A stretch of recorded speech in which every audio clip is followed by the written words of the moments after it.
Salut à tous, j'espère que vous allez bien. Bon, le sujet de la vidéo du jour, c'est dans la continuité de la vidéo que j'ai sorti il y a une semaine, le 13 juin, point crypto. Donc bon, j'étais pas très optimiste pour la suite. Alors attendez, je vais réduire ma tête. Voilà, j'étais pas très optimiste pour la suite et malheureusement, le marché, on était à 23 000.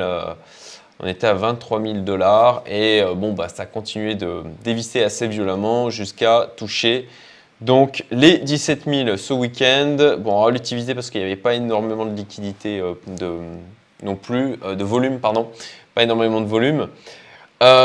Donc, suite à cette question que j'ai posée à la fin de ma dernière vidéo pour Ultime ATH pour le Bitcoin, j'ai eu pas mal de commentaires sur le sujet, alors je vous remercie, c'était particulièrement intéressant. J'ai répondu à une grosse part des commentaires quand ça me semblait intéressant d'apporter des éléments. Et puis pour le reste, je vais aussi en parler dans cette vidéo qui a pour but donc de voir les points négatifs, les points positifs pour le Bitcoin et quels sont les éléments qui iraient vers le sens de, en clair, voilà, l'ultime cycle pour le Bitcoin avec ce qu'on a connu en 2021, donc un ATH ultime à 69 000 $. Donc alors, les points négatifs. Le premier, c'est que le Bitcoin n'a pas connu de période de hausse de taux durable et de tapering telle la période dans laquelle on est en train de rentrer. Donc voilà, la BCE de son côté est assez molle pour remonter les taux parce que voilà, d'un point de vue économique et d'un point de vue endettement des États et de fragmentation des dettes d'État qu'il y a en Europe avec des taux qui vont être différents selon les pays, ça complexifie fortement son travail. Donc voilà, ils ont dit en juillet qu'ils feraient une augmentation des taux. On va voir, mais en attendant, l'euro continue de prendre tatane face aux autres devises. Plus le fait que globalement en Europe, là, avec les problématiques d'approvisionnement en gaz, de pétrole, d'augmentation du coût des matières premières, là, on n'est pas à la fête, quoi. Voilà. Donc, ok, le Bitcoin n'a connu depuis sa création que des diminutions des taux. Alors parfois, effectivement, les taux étaient un peu rehaussés, mais ça ne durait pas longtemps. Donc il faut voir comment ça va réagir sur une période un peu plus longue là-dessus. Et aussi de tapering, puisque jusqu'à maintenant, voilà, la masse monétaire, la planche à billets tournait à foison. Donc on va voir un petit peu comment ça va se passer. Là, je vous ai mis un petit schéma pour juste un petit rappel. Hein, voilà. Les chiffres au niveau de la Fed, au niveau de la masse monétaire M2. Donc voilà, allez, on prend donc 2008.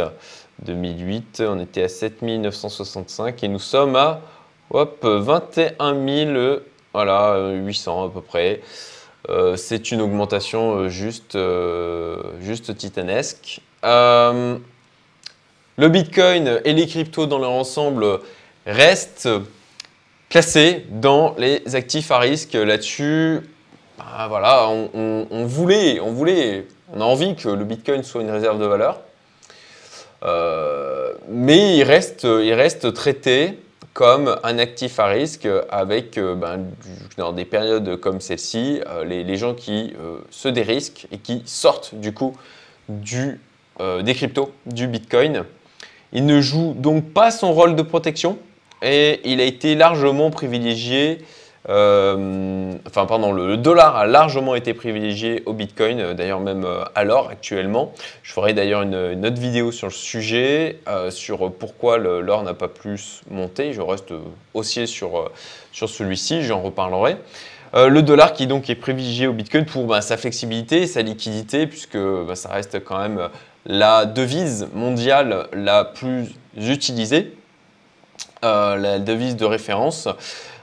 Et puis, parce qu'on a eu aussi la hausse des taux des obligations d'État américaines, que ça garde une connotation du placement le plus sécure les obligations d'État américaines. Et donc, bon, ben, forcément, les gens, vu que les taux augmentent, ben, les gens, pour pouvoir en prendre, ils ont besoin de dollars, ils veulent du dollar, donc ça fait monter la demande pour le dollar, et donc celui-ci monte par rapport aux autres devises. Le Bitcoin aujourd'hui, clairement, ne joue pas son rôle de monnaie alternative, en tout cas pas encore. Bon, il y a une volatilité qui est trop forte aussi pour ça. Alors, dans des pays où il y a une inflation qui est extrêmement forte de la monnaie ou des variations qui peuvent être élevées, effectivement, il peut avoir un rôle de monnaie alternative. Certains n'ont pas le choix.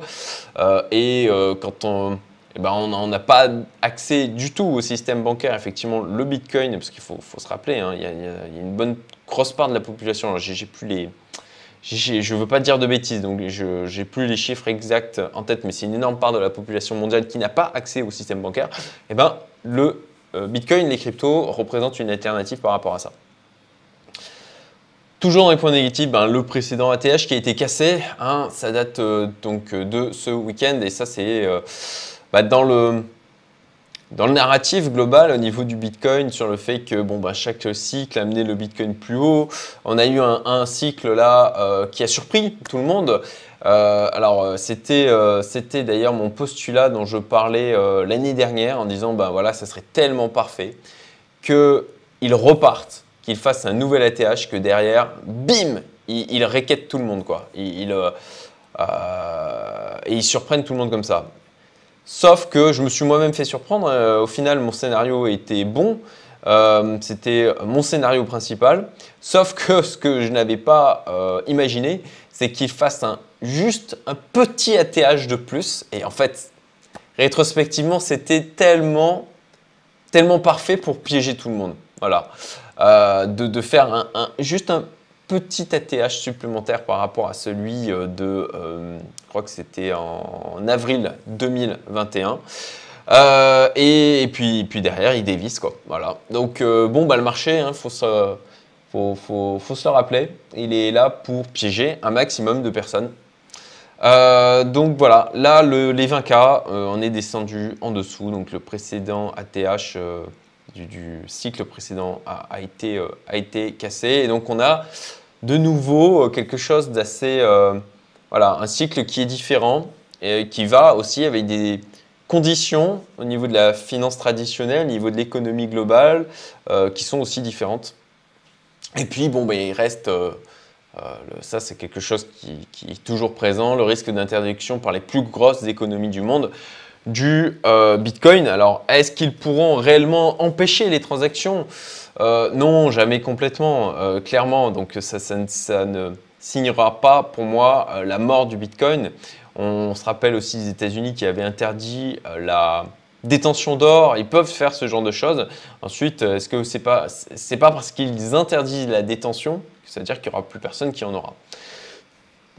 Mais ça reste un risque qui est présent. Et si les États, et si on a d'ailleurs des narratifs tels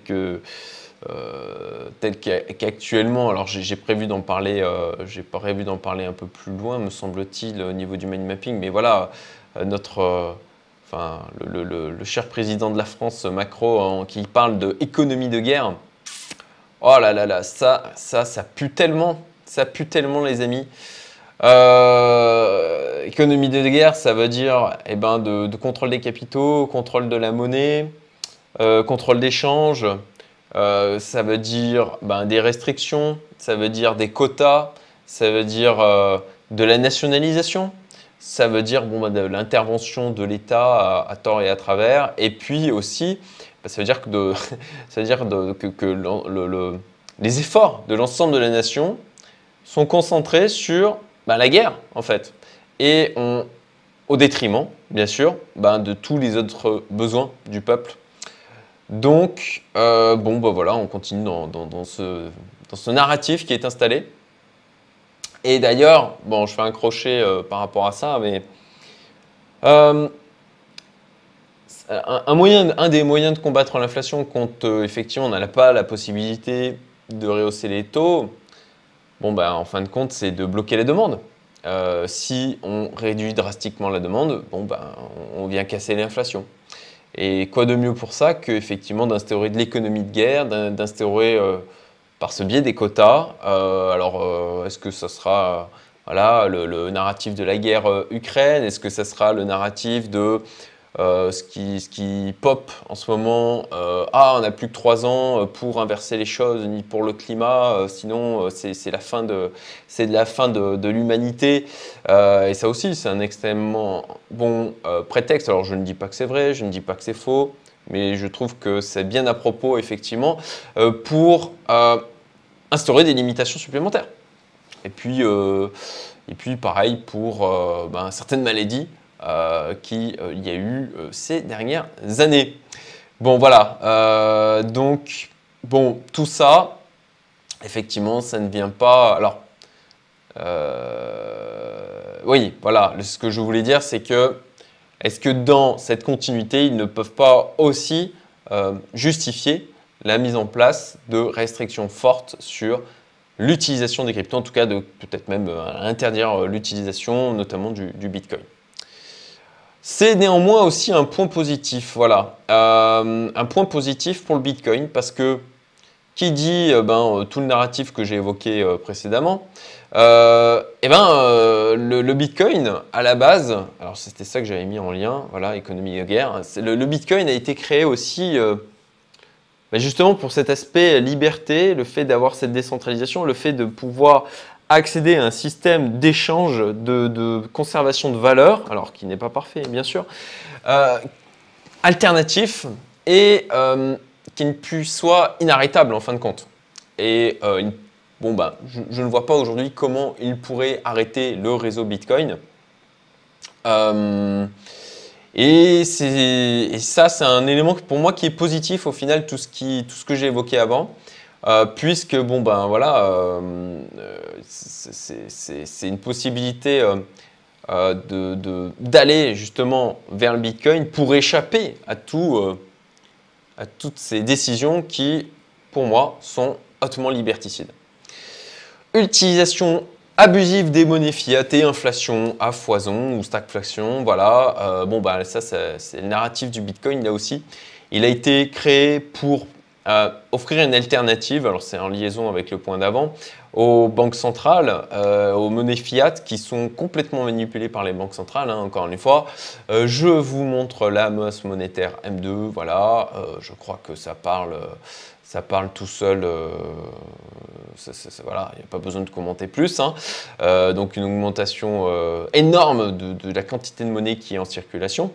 Et voilà, forcément, à un moment donné, ça crée des bulles, ça crée une augmentation des prix des actifs. Et puis ça, c'est l'effet...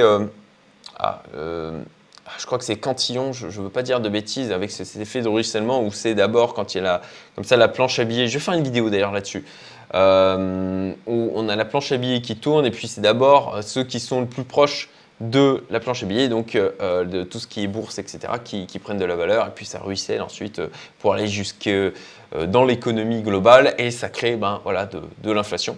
Donc ça ne se fait pas en claquant des doigts et puis on est en plein dedans. Donc le Bitcoin a été créé comme un moyen de fuir toutes ces monnaies fiat. La confiance accumulée dans le réseau, il ne faut pas oublier ça. Alors c'est à la fois, ça fait déjà, sauf erreur, je crois,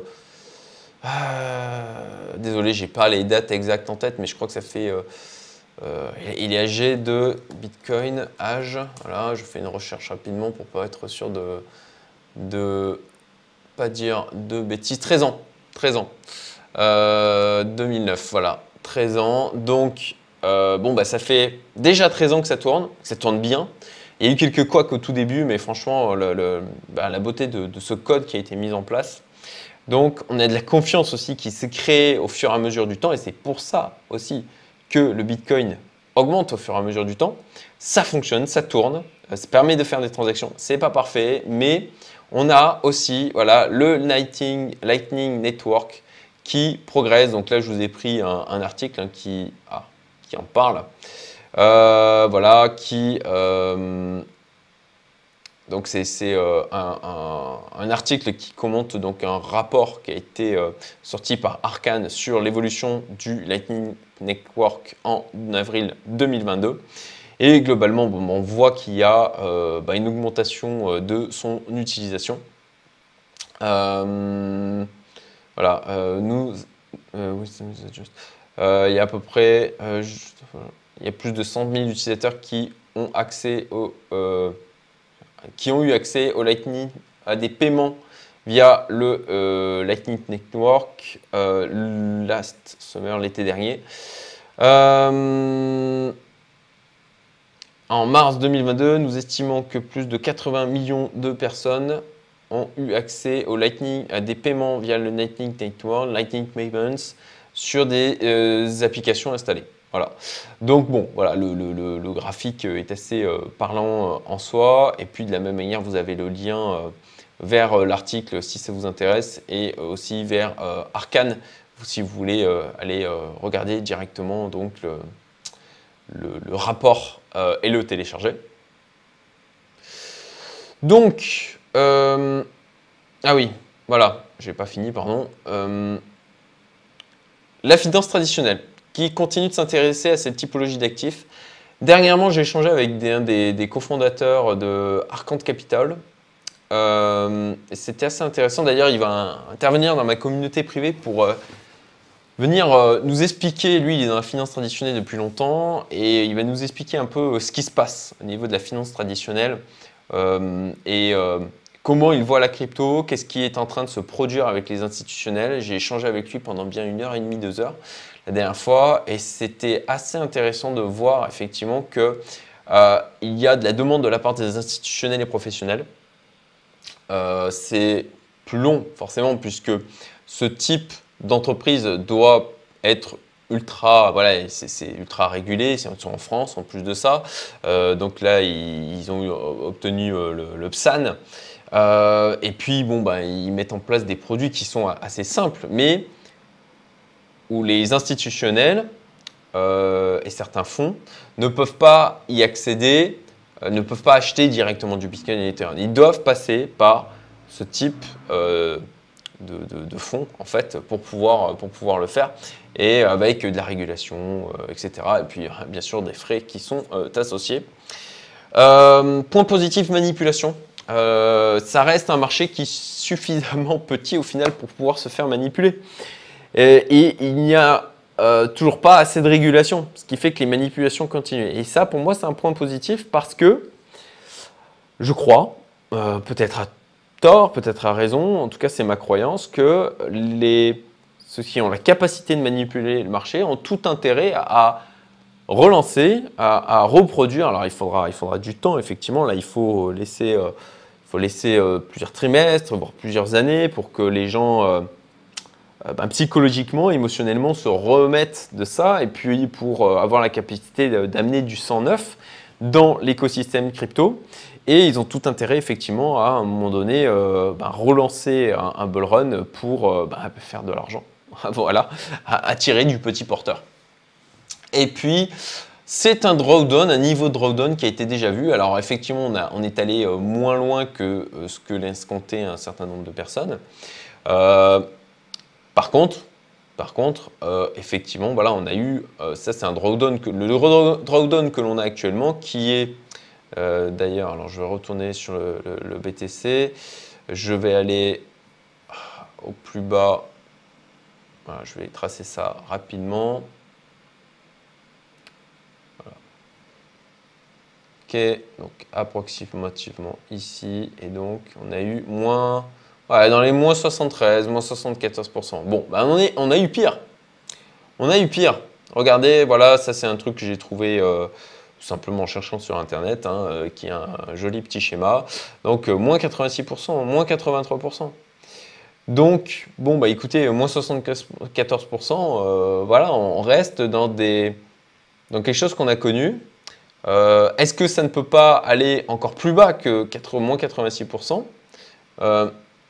Je pense que oui. Je pense que c'est quelque chose qui est possible compte tenu de l'environnement actuel. Ah, ma fille qui arrive, j'interromps l'enregistrement. Bon, elle arrive toujours au bon moment. Bon, désolé pour l'interruption, mais ma fille est toujours prioritaire. Donc, conclusion, moi je reste positif. Voilà, j'ai fait l'exercice. Franchement, je n'avais pas envie de le faire, mais je pense que c'est fondamental en tant qu'investisseur de se poser ce genre de questions. Je reste positif parce que, bon, ben voilà, pour moi, il y a les points. Alors, effectivement, pour moi, le point principal qui est peut-être inquiétant, qui rajoute de l'incertitude, c'est effectivement le comportement du Bitcoin à venir. Néanmoins, je crois que nos dirigeants sont suffisamment fous ou je ne sais pas quel terme utiliser pour faire n'importe quoi. Enfin, en tout cas, ils l'ont déjà fait et ils continueront de le faire pour faire n'importe quoi avec les monnaies classiques. Et je crois qu'à un moment donné, une fois la purge terminée, le Bitcoin continuera d'attirer du monde. Par rapport à son narratif d'alternative.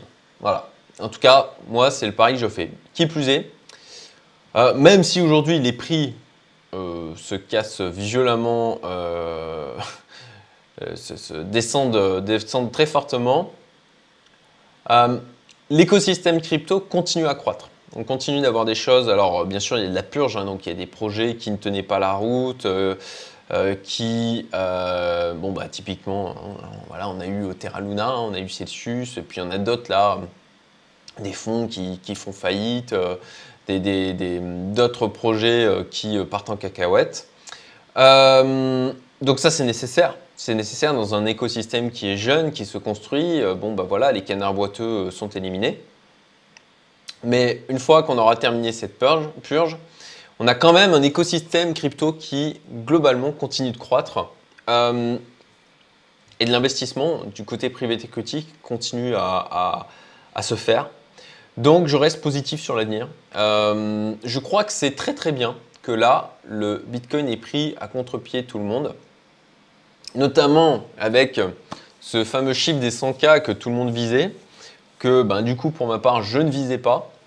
Alors j'aurais été ravi qu'il y arrive, hein, soyons clairs, mais voilà, je m'étais fixé des targets qui étaient plus basses. Pareil pour les 20K où c'est l'ancien ATH, la MMA 200 aussi, on avait dit ah bah non jamais il a, et ben voilà, bim. Et ça, le marché d'une manière globale aime prendre à contre-pied tout le monde et aller dans des zones où personne ne l'attend. Donc ça casse le consensus, ça crée de l'incertitude pour l'avenir et ça c'est positif. Ça, je crois que c'est vraiment positif pour le cours du Bitcoin parce que là aujourd'hui, les gens ne savent plus. Les gens sont perdus et ça donne plus de latitude pour une hausse la prochaine fois, plus d'incertitude et moins de consensus. Et ça c'est bien. Voilà, pour moi, c'est vraiment quelque chose de positif. Donc potentiellement, pour le prochain cycle, si on a un prochain cycle, je crois qu'on en aura un, je pense qu'il peut pousser, peut nous surprendre. Voilà. Il peut pousser plus fort que ce à quoi la plupart des gens vont s'attendre parce que compte tenu du cycle du cycle différent qu'on a eu cette fois-ci, effectivement, les gens vont se garder ça en mémoire, vont être plus prudents. Et du coup, potentiellement, il pourra nous surprendre dans l'autre sens. Voilà, donc par contre, on risque d'avoir un hiver plus long, notamment par rapport à ce point principal, hein, le fait que là, le contexte a changé pour le Bitcoin. Donc, il faut être préparé à ça. Voilà. Et moi, pour ma part, alors, il y en a qui achètent là, qui ont mis des ordres, effectivement, 22, 17K. Ce n'est pas ce que j'ai décidé de faire. Pour ma part, alors ça, je vais en parler, hein, dire ce que je hodl, ce que je garde en crypto, quoi qu'il arrive. Parce que je pars du principe qu'on ne sait pas. On ne sait jamais ce que le marché, on n'est jamais sûr à 100% de ce que peut faire le marché. Et moi, dans une diversification patrimoniale d'ensemble, je trouve qu'il est cohérent d'avoir une partie en mode crypto, donc c'est voilà, approximativement 5% de mon patrimoine, dans de la crypto, en mode hodl, je garde, parce qu'on ne sait jamais. Voilà. On peut toujours il faut toujours ne pas être à l'abri, je dirais, d'un accident positif de richesse. Donc là, néanmoins, pour me remettre à accumuler, en dehors de ce que je hodl, j'attendrai qu'on soit sur une zone de plateau, que la volatilité se soit calmée et qu'on commence à y voir un peu plus clair aussi au niveau du contexte global pour gentiment me repositionner. Je ne suis pas pressé, je n'essaye pas de choper le point bas. Comme je dis souvent, je chope mon morceau de viande sur le mammouth et j'essaye d'éviter qu'il ne m'écrase.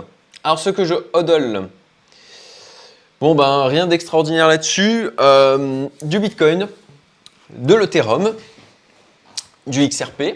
Alors le XRP, en fait le XRP il continue d'avancer, il continue à faire des choses. Il a toujours son problème avec la SEC qui pour moi a limité sa hausse sur ce cycle-là. Néanmoins dans des bear markets, on a quand même parfois des cryptos qui pump. Et je pense qu'une fois libéré de cette problématique avec la SEC, il est possible qu'on ait comme ça un bull run ou à retard, une hausse sur le XRP. Et si ce n'est pas tout de suite, ça sera peut-être plus tard. En tout cas, c'est un projet qu'il a depuis quand même longtemps, qui est toujours présent dans le top 10 et qui, à mon sens, reste solide. Et puis le FTT, alors je n'ai pas gardé de BNB, enfin si j'en garde un petit peu, quelques-uns quoi. Mais le FTT, ça aussi j'en garde. J'en garde tout simplement parce que je trouve que c'est une... Voilà, on a aujourd'hui pour moi les deux exchanges principaux, c'est FTX et Binance. Le problème de Binance, c'est que il est plus confronté à des problématiques de régulation que FTX. Et d'ailleurs, c'est assez intéressant de voir la résilience du FTT. Je vais vous montrer ça. Voilà, la résilience que l'on a au niveau du FTT. Regardez ça. Regardez ça. Voilà. Donc, on est retombé au plus bas de juin 2021. Alors que le BNB... non, c'est Bitcoin, pardon. Voilà, j'ai enlevé ma tête. Le BNB, il a fait des plus bas, quoi. Il est allé plus bas. Le FTT est vraiment, je trouve, assez résilient et c'est assez intéressant de voir comment il se comporte là actuellement. Voilà. Donc, voilà pour du coup cette question de l'ultime ATH pour le Bitcoin. C'est une possibilité. Je ne crois pas que le Bitcoin puisse aller à zéro. Alors, encore une fois, rien n'est impossible. Ce n'est jamais 0% de probabilité. Mais pour moi, c'est aujourd'hui, d'un point de vue scénario, anecdotique. Même si là, il retombe très bas, alors il y en a certains là, qui se mettent à parler de 3000 $. Bon, même s'il tombe à 3000 $, potentiellement, ce n'est pas pour autant qu'on n'aura plus rien du tout en termes de cycle. On n'aura pas de nouvelles hausses sur le Bitcoin. Voilà. Et puis, sur le fait que ce soit le dernier ATH, voilà, comme je vous le disais, je n'y crois pas. Je pense que le narratif autour du Bitcoin a de l'avenir. Voilà. Écoutez, j'espère que ça vous a plu, j'espère que vous avez trouvé ça intéressant, que ça vous a apporté des éléments de réflexion. Il y a une vidéo que je voudrais faire assez rapidement là, sur le DCA, puisque j'entends beaucoup comme étant la formule magique, un peu « Ah, mais moi je fais mon DCA, etc. » Moi, je n'ai pas lancé de DCA là, je ne lance pas de DCA parce que parce que j'expliquerai dans une prochaine vidéo. Voilà, tout simplement, c'est déjà assez long. Voilà, likez, partagez, mettez un commentaire si vous avez d'autres points négatifs, d'autres points positifs à faire remonter. Et ça sera utile à la fois pour moi et puis pour les autres qui regardent les commentaires. Et je vous dis à très bientôt. Salut!